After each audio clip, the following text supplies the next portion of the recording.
बच्चों हमें दिया है y minus two equal to 0 को ax plus B Y plus C के रूप में व्यक्त कीजिए और प्रत्येक स्थिति में a, b और c के मान बताएं।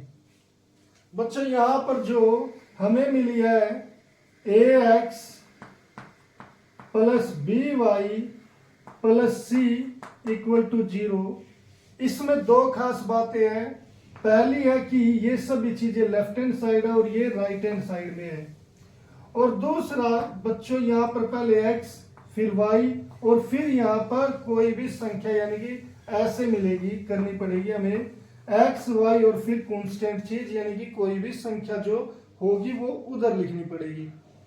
अब बच्चों यहाँ पर मुझे मिला है y माइनस 2 बराबर है 0। अब ये इसकी लेफ्ट हैंड साइड है, ये राइट हैंड साइड है। तो लेफ्ट हैंड साइड में बच्चों यहाँ पर राइट हैंड साइड में केवल 0 है, तो इसका मतलब जो मेरी पहली कंडीशन है वो तो हो गई कंप्लीट, फुलफिल हो गई वो। तो यानी कि यहाँ पर 0 और सारी चीजें लेफ्ट हैंड साइड है। अब दूसरी चीज है बच्चों कि मुझे x y और c चाहिए। यहाँ पर y है, y के बाद c है यानी कि कोई संख्या। यहाँ पर x नहीं है बच्चों, तो x नहीं है तो उसके लिए मैं यहाँ पर इससे पहले क्या करूं, 0x इसमें जोड़ दूं। 0x plus y minus 2 equal to 0, इस तरीके से कर दूं।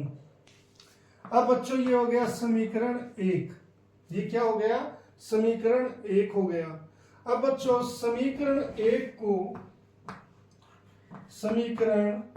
को एक की ax plus B Y plus C बराबर 0 के साथ तुलना करने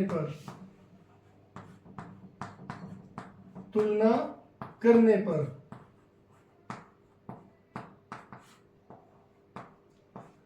तो इससे तुलना करने पर बच्चों हमें x के साथ यहाँ पर a दिख रहा है तो a लिख दो, और इस x के साथ क्या दिख रहा है आपको 0, तो 0, a इक्वल टू 0 आ गया।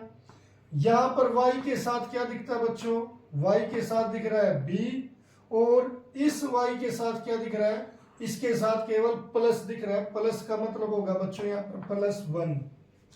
फिर c का मतलब बच्चों, c का मतलब यहाँ पर क्या है -2, c के सामने क्या दिख रहा है -2। तो इस तरीके से आप a b c की वैल्यू यहाँ पर निकाल सकते हो।